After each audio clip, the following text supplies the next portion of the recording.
All right, we're joined today by senior pitcher Kaylin VanDomelen. Kaylin, thanks for being with us. Yeah, thank you. Thanks for having me. So tell me about growing up in Oregon. What was that like for you?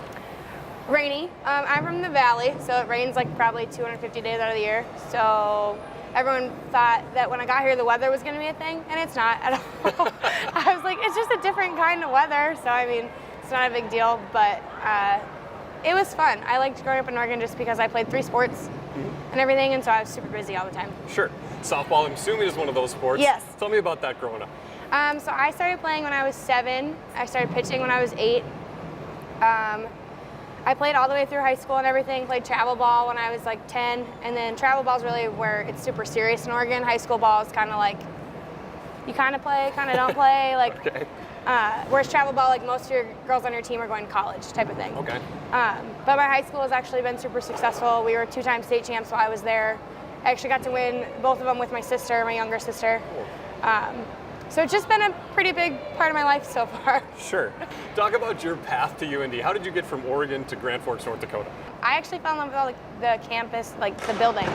I'm from a really small town, so there's like 1,500 people in my town at home, which I know isn't North Dakota small, but small for Oregon.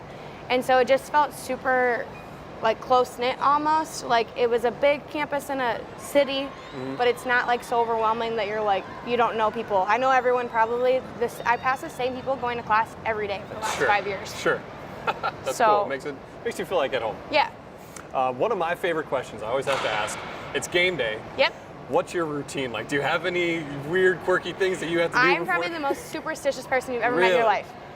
But it's mostly only when I get to the field. Okay. So like pregame stuff, I grew up with the thing, look good, play good, so I always put on, I call it my pretty girl disguise.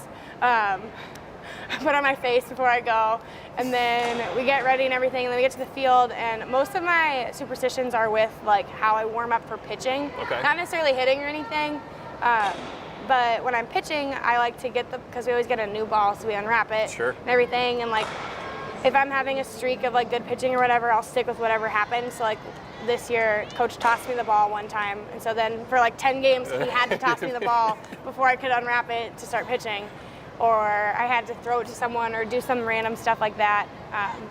My pitching routine is the same though, no matter how much time I have. If I have 30 seconds or an hour, it looks the exact same. So I'm pretty superstitious about that. I'll wear the same bow in my hair. I'll do my hair the same way. Just once you get hot, you gotta stick with it. Well, exactly. And you guys have been doing that this year, so Yes. no reason to change it. Yes. Outside of softball, you said you played mini sports growing up. Yep. Do you have a favorite sport that you like to watch or maybe even play?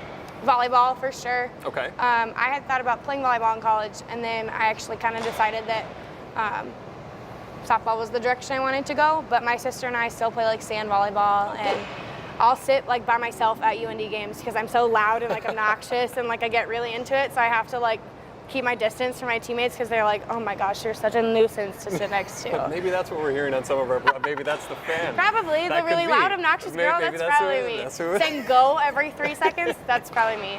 In basketball, I like. Some of the boys will tell you I'll stand behind the hoop, and I literally look angry the whole time. I'll just stand there and look like this. yell the referees. Oops. But I just like to go and like get super into it just because I hope that that's how people feel at my games. Absolutely. I guess. So. Absolutely. No, that's very cool. That's very cool. Thank you. Shifting gears now to the softball side of things here at UND, you guys have been part of this kind of turnaround of this program, and that has Right. to be pretty cool being a senior. It's super cool. I mean, to go from winning like single-digit games my freshman year to being a part of Hannah Berg has 11 wins on the season, and she's just one pitcher, and that's awesome. Like to be a part of that culture change and to like bring people and like ask people to come here so we can do something different is awesome. What about this group has been so much fun over these years? I think we just have a really funny group of girls, and like it's always been that way no matter when I was a freshman to now a redshirt senior. I mean, I always joke that I'm the grandma of the team because this is my 4th group of freshmen that I'm like meeting and everything, you know? Like it's just weird. But everyone always has super good attitudes, and we always have like 1 or 2 like jokesters, but like this year we have like 5, so it's always like someone's always laughing, and a lot of the girls on the team, their laughter is contagious. So if you're having a bad day and you walk in the locker room and someone's laughing on the ground, rolling around, you're like, okay, I'm fine. Everything's good. I'm good to go. And like that, I think that transfers a lot to on the field, where if you see someone struggling, sometimes all you need is that one person just to like make you laugh and like forget that you're stressed in order to like reset type of thing. So I think that helps us a lot, because we play our best when we're like loose and like not freaking out, you know. We play better when we're just ourselves. So absolutely. Well, it sounds like you guys have a ton of fun. We appreciate you giving us time to get inside your world. Yeah. And good luck the rest of the way this year. Thank you. Thanks for having me.